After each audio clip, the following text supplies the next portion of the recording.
We already see what are the meaning of your elastic constants. There are 4 elastic constants, that is Young's modulus of elasticity, modulus of rigidity, bulk modulus and Poisson ratio.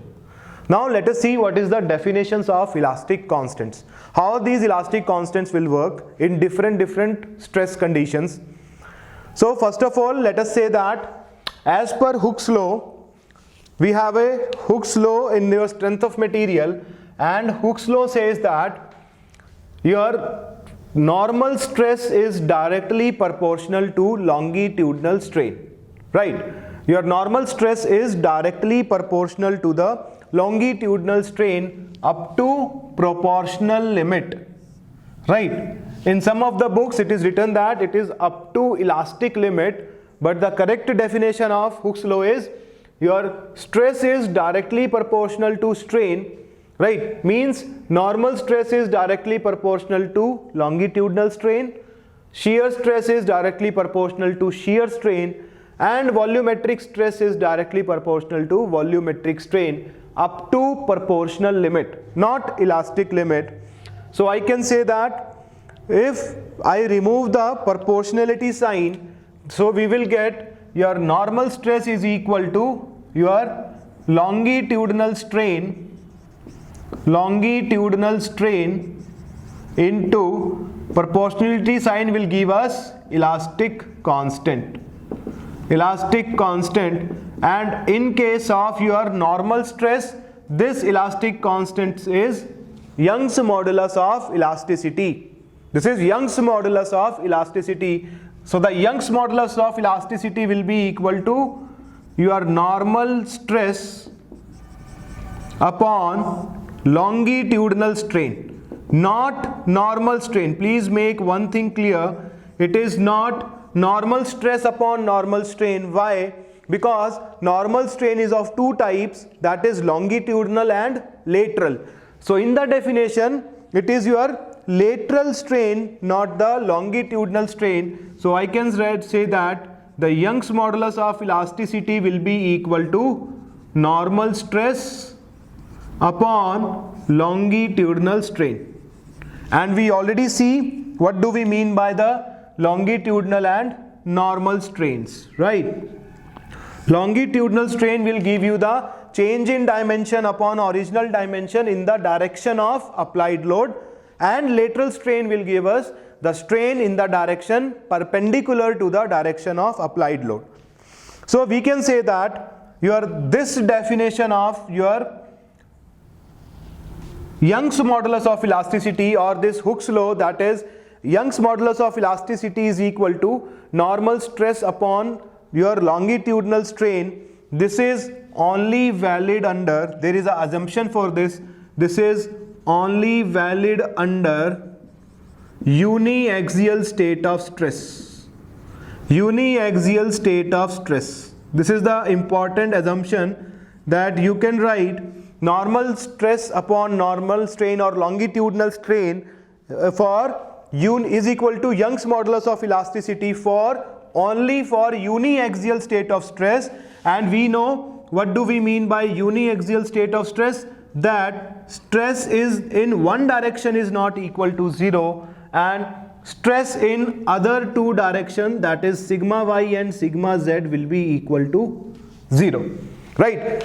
Uniaxial state of stress means normal stress is acting along only one axis, and other 2 axes the normal stress or normal stress, that is sigma y and sigma z, will be equal to 0. So just remember this assumption for using this formula, that is normal stress upon normal strain or longitudinal strain is equal to Young's modulus of elasticity.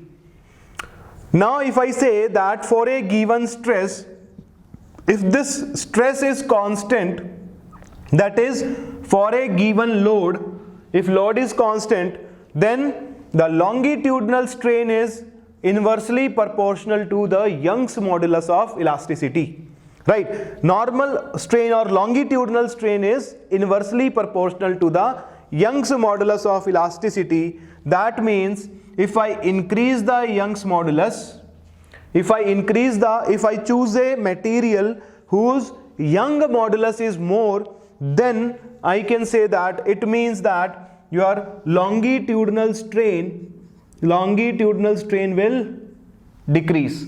Longitudinal strain will decrease. This implies change of length upon original length will decrease. This implies change of length will decrease. Right? This implies change of length will decrease. So, for a given load, if you choose a material whose Young's modulus of elasticity is more, then the deformation or the change in length in that case will be less. So, there is a less chance of failure for that material because deformation is less in that case. So, this is the definition of Young's modulus of elasticity, that is equal to normal stress upon longitudinal strain, and it is valid for uniaxial state of stress. For example, we have three different types of material. One is your mild steel, one is your cast iron, and one is your aluminium.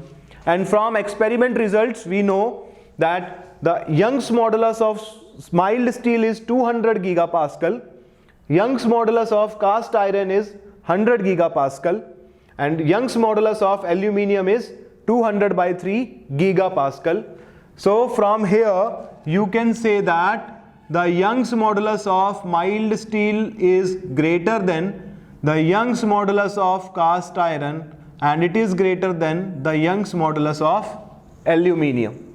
So out of these three elements, we have the mild steel Young's modulus is more, so we can say that the deformation in or the change in length of mild steel will be less. So we can say the change of length or the deformation in aluminium is more than the cast iron, and the elongation in the cast iron is more than the mild steel. Right, because Young's modulus of mild steel is more than the cast iron and aluminium, so in it the deformation will be less. This is valid up to elastic region. Just note that this is valid up to elastic region. Right. Generally, we all know that mild steel is a ductile material, but cast iron is your brittle material. Right. If the mild steel is a ductile material, then the deformation in mild steel or the elongation in mild steel is more than the elongation in cast iron, because cast iron is a brittle material. But this result, that is the elongation in cast iron is more than the elongation in mild steel, this is only valid up to elastic region. Only valid up to elastic region. So we can say that the elongation of mild steel is greater than the elongation of cast iron if you are talking in general. But up to elastic limit, we will see what do we mean by elastic limit. The elongation of cast iron is more than the elongation of mild steel. Up to elastic limit, elongation in cast iron is more than the elongation in mild steel. Suppose if I want to draw this is a stress strain diagram, the y-axis is stress, this is a strain diagram. If I draw this for the mild steel, suppose this is for mild steel, so I can say that this 0 is the starting point. When strain is 0, stress will be 0. As you increase the load, strain is increasing, so stress is increasing. And if you see from this relation that normal stress is directly proportional to normal strain or longitudinal strain up to proportional limit, so this is a equation of line.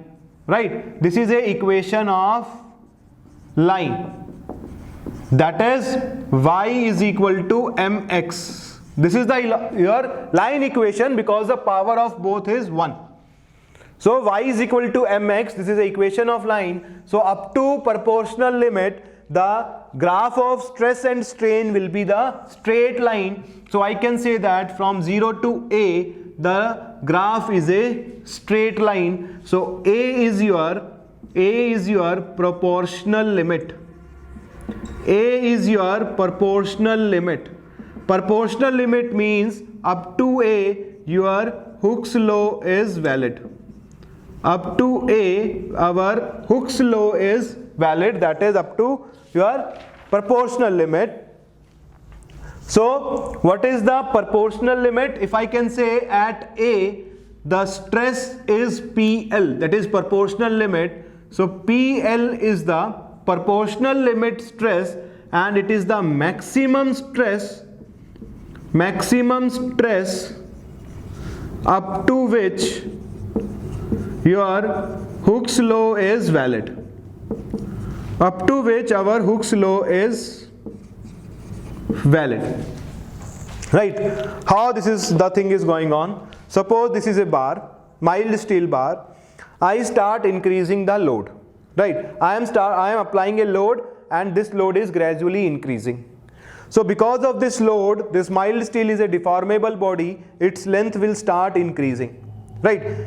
So initially up to the proportional limit, its length will start increasing and it will follow a linear variation. And if suppose the proportional limit of this mild steel is 200 gigapascal, or you can say 180 gigapascal, right? 180 gigapascal. So if the proportional limit of this mild steel is 180 gigapascal, so from 0 to 180 gigapascal, this length will vary and it will follow a linear relationship. Now suppose if I am applying a 100 megapascal or 100 gigapascal of a stress, so this will deform, and when I remove this 100 gigapascal of stress, then this body will regain its original position. Right? Up to elastic limit, there is a limit which is known as elastic limit. After point A, if you apply some more stress, then more elongation will be there and we will reach up to point B. This is A to B is not a linear variation, right? A to B is not a linear variation, it will be of any type, so it is not a linear variation, but B is your elastic limit. B is your elastic limit. So EL is the elastic stress. Elastic stress is EL, and this is we can say this is the maximum stress. EL is the maximum stress up to which this body is in elastic region. Body is in elastic region. What do we mean by this elastic region? Elastic region is that region up to which if you apply a stress, body will deform. When you remove this stress or load, the body will regain its original position. Elastic region means the region up to which if you remove the load which is applied on this body, the body will regain its original position. So that there should not be any permanent deformation in that mild steel or in that body. There should not be any permanent deformation. Suppose this is the makeup of mild steel, so up to 200 gigapascal, up to this limit, that is a 200 gigapascal, I can say that up to 200 gigapascal this body can withstand, and this body will be in the elastic region. This body will be in the elastic region if you apply some load up to 200 gigapascal. When you remove the load, the body will regain its original position. Right? The body will regain its original position. This is the meaning of elastic region. And after 200 gigapascal, let us say you apply a load of 250 gigapascal in this. When you remove the load, then there should be some permanent deformation in it. There should be some permanent deformation in it. Right? Up to elastic region, if you cross the elastic region, you will reach to the plastic region where some amount of plastic deformation still left in the body. So we can say that this is the stress strain diagram up to elastic limit, and this is the elastic limit strain at this elastic limit, and this is the strain at proportional limit, right? So if you see from this diagram that if I can write the line equation in this, so I can write here y is sigma, m is your Young's modulus, and x is your strain. X is your strain. So m is the Young's modulus, that is a slope.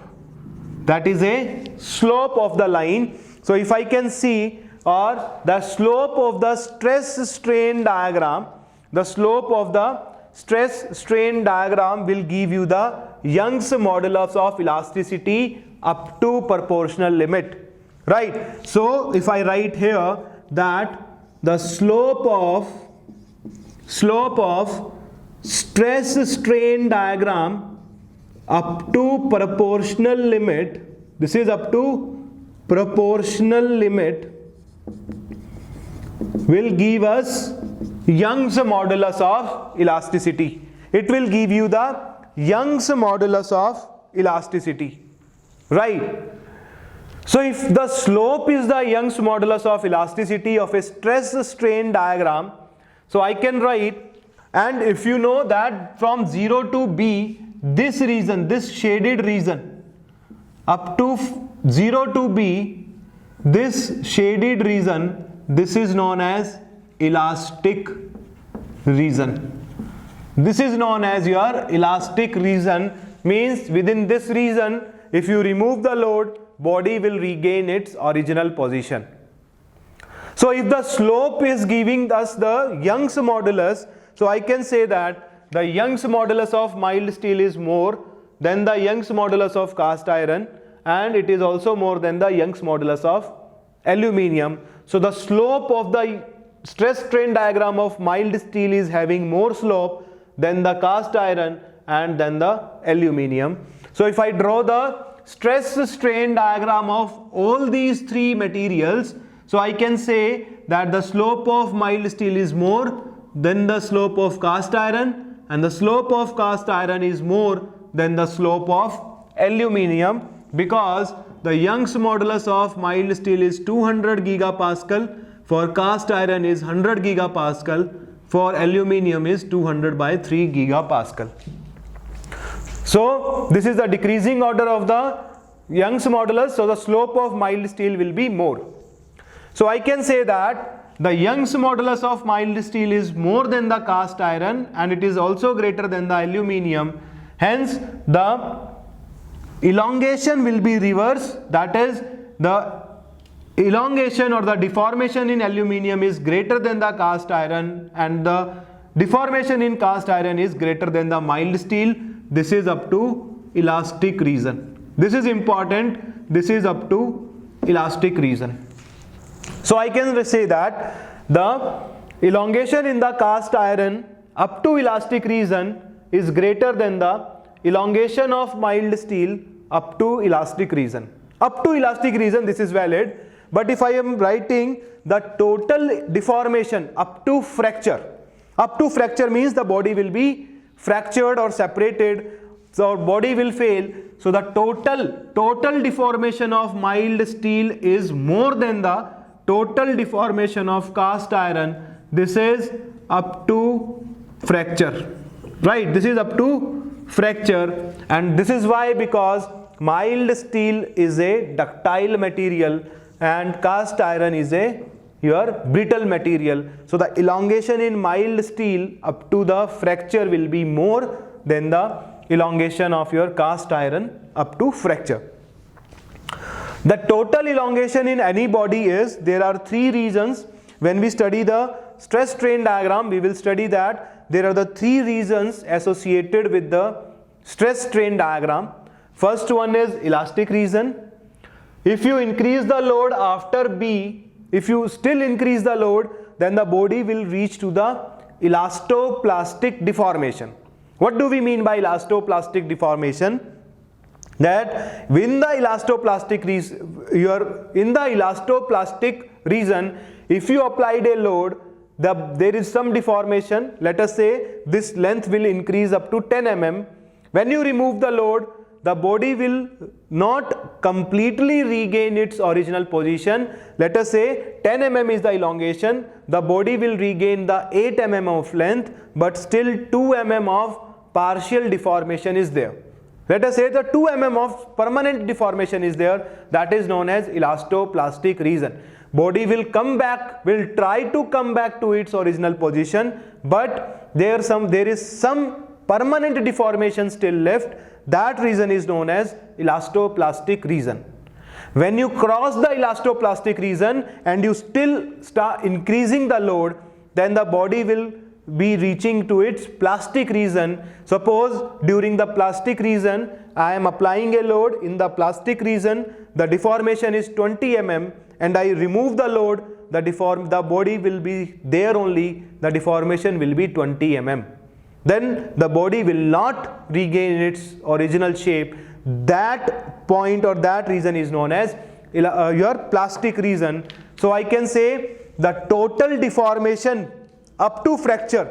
Total deformation means how much length I can increase with the help of load or tensile load. The total deformation will be equal to the deformation in the elastic region plus deformation in the elastoplastic region plus the deformation in the plastic region. So I can say for mild steel, the deformation in plastic region is more than the deformation in elastic region, and it is also more than your elastoplastic region. That's why the total deformation in mild steel is more than the cast iron, because in mild steel the deformation in plastic region is so much because of it is a ductile material. For the brittle material, that is the cast iron, the deformation in your plastic region is 0, right? Brittle material, once we reach the elastic region and we still increase the load, the body will fracture there itself because it is a brittle material. So in case of cast iron, the deformation in plastic region will be 0. So this is the meaning of the elastic constant, that is E, that is your Young's modulus of elasticity, which is equal to normal stress upon longitudinal strain valid under uniaxial state of stress. This you have to remember, valid under uniaxial state of stress, and the slope of stress strain diagram up to proportional limit. Just remember, up to proportional limit will give you the Young's modulus of elasticity. If you increase the Young's modulus, then deformation will decrease, your elongation will decrease, and if elongation will decrease, the body will not fail so easily, the chances of failure will decrease, right? Chances of failure means the body will not break or body will not fracture. So this is the concept of your elastic constant E, that is the Young's modulus of elasticity.